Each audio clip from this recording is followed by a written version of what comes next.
Welcome to exam विवेचना। तो आज की वीडियो का अगला प्रश्न है 26 पूछा गया है। आचार्य रामचंद्र शुक्ल ने हिंदी साहित्य का इतिहास के आधुनिक गद्य साहित्य परंपरा का प्रवर्तन के अंतर्गत प्रथम उत्थान की कालावधि निर्धारित की है। तो चलिए बताइए यहाँ पर कौन सा विकल्प सही होगा। तो 4 विकल्प आपके समक्ष दिए गए हैं, इनमें से एक सही होगा, उसका आपने चयन करना है। तो यहाँ पर जो सही विकल्प हो जाएगा तो वो हो जाएगा विकल्प बी, अर्थात संवत 1925 से लेकर 1950 विक्रमी तक। बी सही विकल्प हो जाएगा यहाँ। अगला प्रश्न देख लेते हैं 27। इसमें पूछा गया है आचार्य रामचंद्र शुक्ल ने द्वितीय उत्थान का समय कब से कब तक निर्धारित किया है या तय किया है।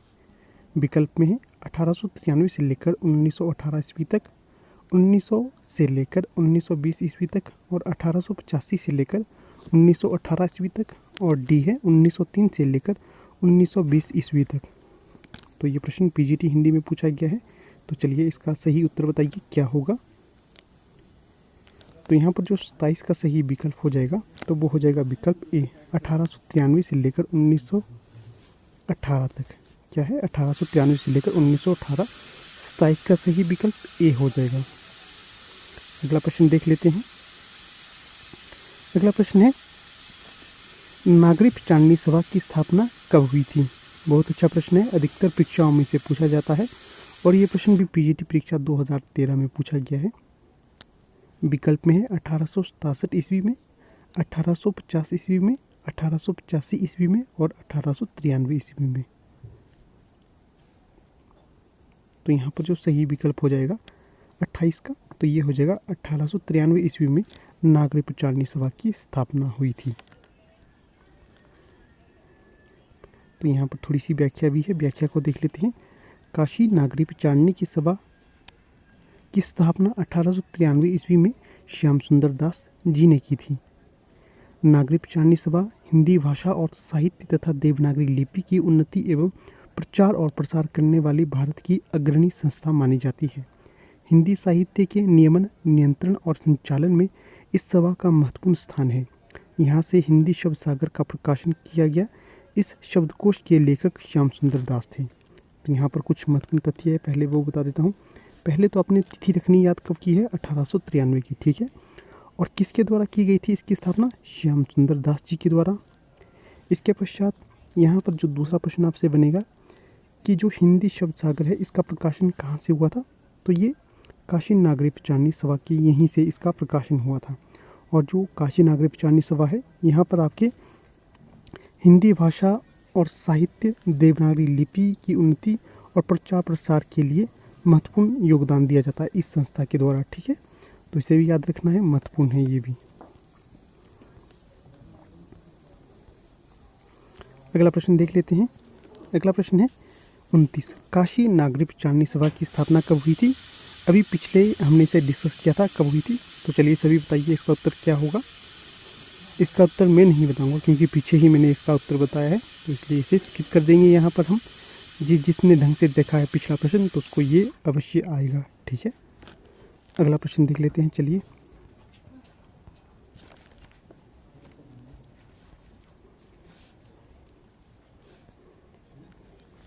तो ये भी रिपीटेड प्रश्न है। नागरिक चांदनी सभा की स्थापना कब हुई थी। 1910, 1893, 1800 या इनमें से कोई नहीं।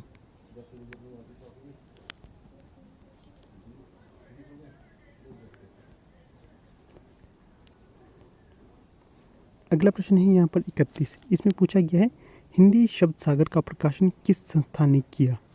तो पीछे बताया था हिंदी साहित्य सम्मेलन, नागरिक चांदनी सभा, इंडियन प्रेस या राष्ट्रभाषा परिषद के द्वारा।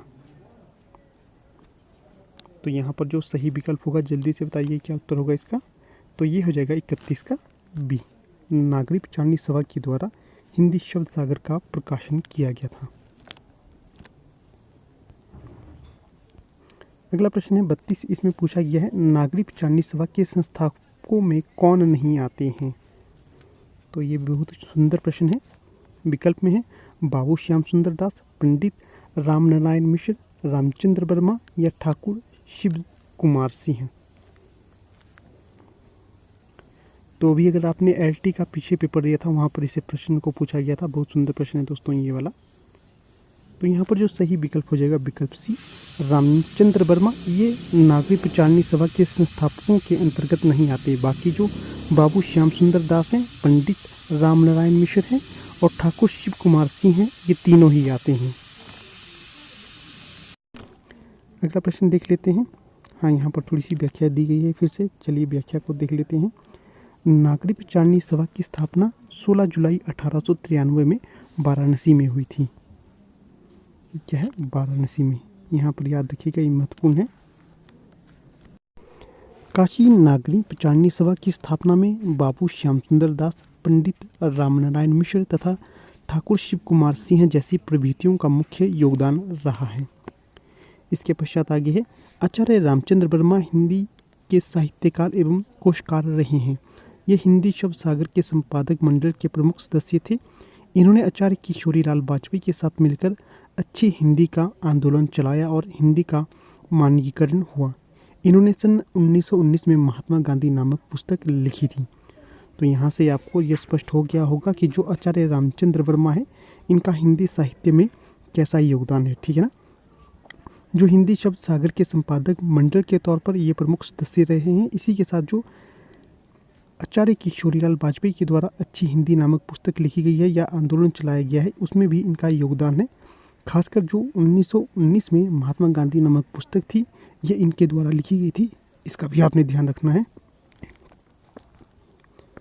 अगला प्रश्न है यहाँ पर 33। इसमें पूछा गया है, फोर्ट विलियम कॉलेज की स्थापना किस वर्ष हुई थी? विकल्प में है विक्रम संवत 1800 ईस्वी में, 1800 ईस्वी में, 1798 ईस्वी में या 1802 ईस्वी में। तो यहाँ पर सही विकल्प का चयन करना है। बताइए क्या होगा। अगर आपको लगता है मैं थोड़ा फास्ट बोलता हूँ तो आपको वीडियो को पॉज कर अपना उत्तर देना है। तो यहाँ पर जो 33 का सही विकल्प हो जाएगा तो वो हो जाएगा विकल्प बी, 1800 ईस्वी में फोर्ट विलियम कॉलेज की स्थापना हुई थी।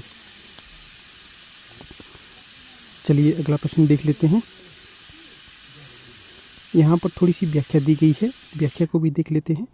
बेलेजली ने जॉन गिलक्राइस्ट की अध्यक्षता में ओरिएंटल सेमिनरी की स्थापना की। बाद में यही संस्था फोर्ट विलियम कॉलेज के रूप में परिवर्तित हुई। फोर्ट विलियम कॉलेज की स्थापना टीपू सुल्तान पर ब्रिटेन की निर्णायक विजय की स्मृति में 10 जुलाई 1800 को मार्केस ऑफ बेलेजली ने की थी और गिलक्राइस्ट उसके हिंदुस्तानी विभाग के अध्यक्ष नियुक्त किए गए। उन्होंने हिंदी के शिक्षण के लिए 2 भाषा पंडितों, कौन कौन से हैं वे, लल्लू लाल और सदल मिश्र को नियुक्त किया था। तो यहाँ से देखिए आपको कई प्रश्न बनेंगे। पहले तो जो प्रश्न बनेगा कि जो फोर्ट विलियम कॉलेज की स्थापना किसके द्वारा की गई थी, तो ये हो जाएंगे बेलेजली। और किसकी अध्यक्षता में की गई थी? जॉन गिलक्राइस्ट की अध्यक्षता में। इसके पश्चात जो आगे प्रश्न बनेगा कि जो ये जो फोर्ट विलियम कॉलेज की स्थापना हुई थी किस सुल्तान के ऊपर विजय प्राप्त करने के पश्चात की गई थी, तो ये टीपू सुल्तान हो जाएंगे, ठीक है। और ये कब की गई थी? 10 जुलाई 1800 को।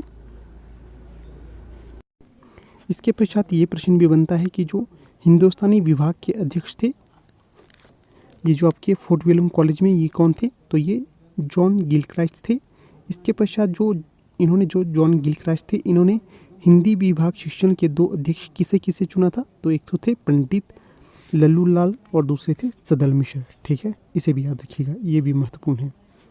अगला प्रश्न है 34। फोर्ट विलियम कॉलेज की स्थापना कब हुई थी? तो अभी हमने पीछे देखा है, विकल्प ए यहाँ पर सही हो जाएगा। अगला प्रश्न है 35। फोर्ट विलियम कॉलेज की स्थापना कब हुई थी? तो ये पीछे डिस्कस किया है।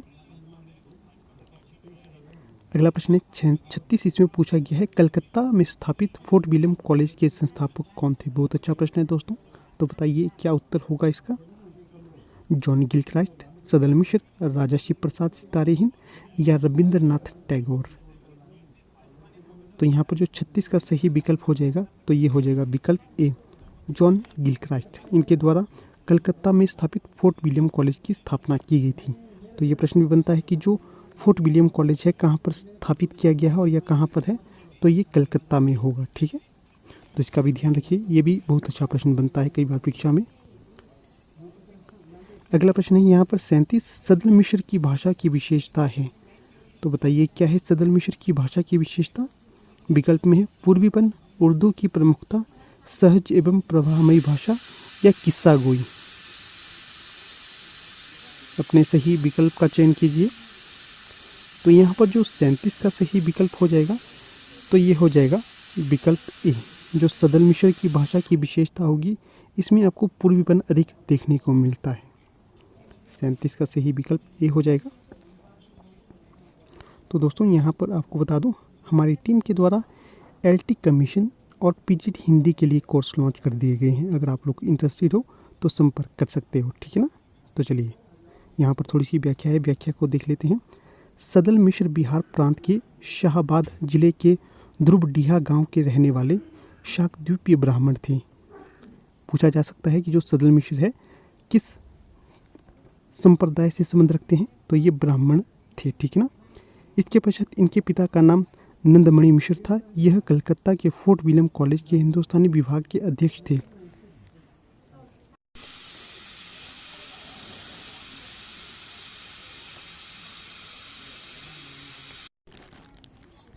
आगे है यह कलकत्ता के फोर्ट विलियम कॉलेज के हिंदुस्तानी विभाग के अध्यापक रहे हैं। सदल मिश्र का प्रारंभिक खड़ी बोली गद्य लेखकों में विशेष महत्व है। इनके शब्द संगठन और वाक्य विन्यास दोनों ही में ब्रजभाषा, पूर्वीपन और बांग्ला इन तीनों भाषाओं का प्रभाव देखने को मिलता है। ब्रजभाषा, पूर्वीपन और बांग्ला इन तीनों का प्रभाव लक्षित होता है इनकी भाषा में, इसका ध्यान रखिए। आचार्य रामचंद्र शुक्ल ने इनके ऊपर बहुत अच्छी व्याख्या दी है। अगर अभी तक आपने उनका इतिहास ग्रंथ नहीं पढ़ा है आचार्य रामचंद्र शुक्ल का, तो मुझे लगता है एक बार आपको अवश्य उसे पढ़ लेना चाहिए। बहुत सुंदर इतिहास ग्रंथ है। अगर आप लोग हमारी टीम के साथ या हमारे टेलीग्राम ग्रुप के साथ जुड़े होंगे या व्हाट्सएप ग्रुप के साथ जुड़ेंगे तो वहाँ पर मैंने उसकी PDF को आपको दे दी है, जिसमें आपको विशेष कथन दिए गए हैं जो आपकी परीक्षा के लिए महत्वपूर्ण है।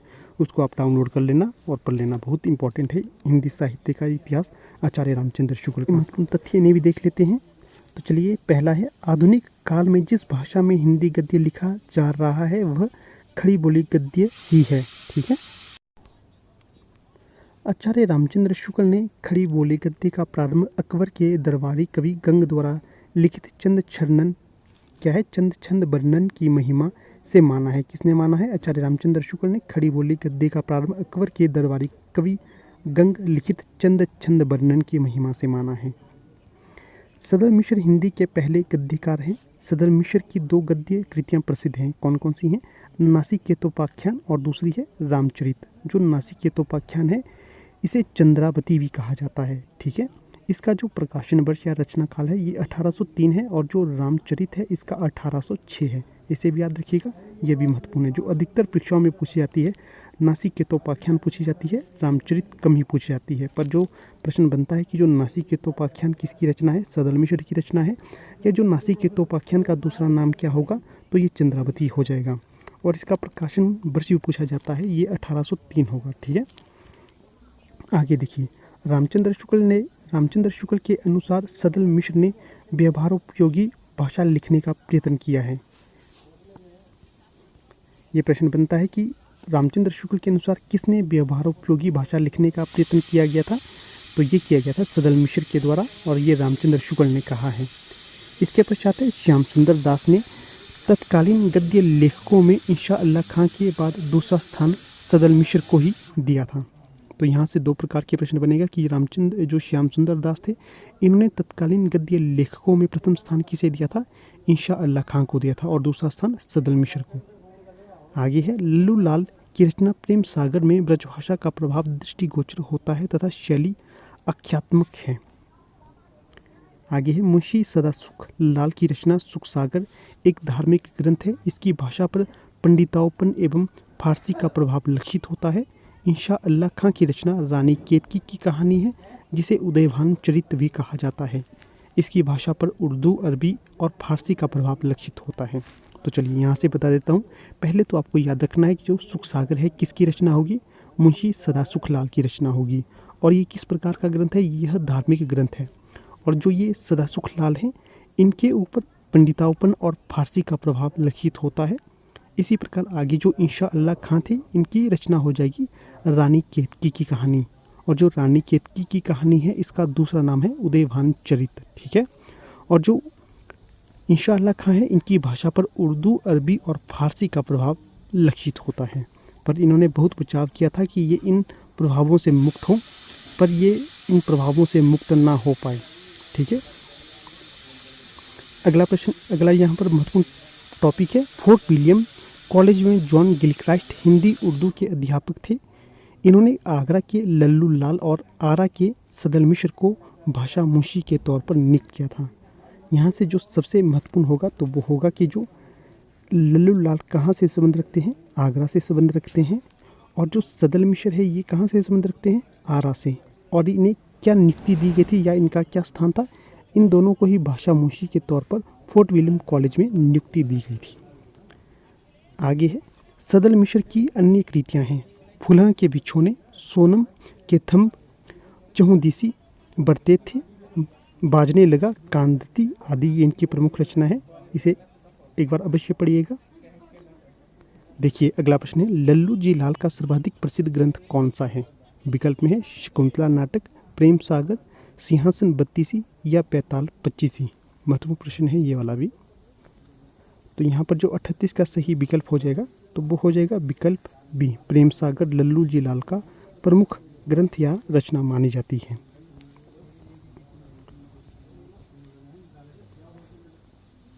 अगला प्रश्न है यहाँ पर 39, प्रेम सागर किसकी रचना है? अभी हमने इसे डिस्कस किया था पिछले प्रश्न में, तो ये आपके लिए छोड़ देता हूँ, आपने बताना है इसका क्या उत्तर होगा। जिस भी प्रश्न का उत्तर मैंने नहीं दिया है आप सभी को उसका उत्तर कमेंट में अवश्य देना है, ठीक है।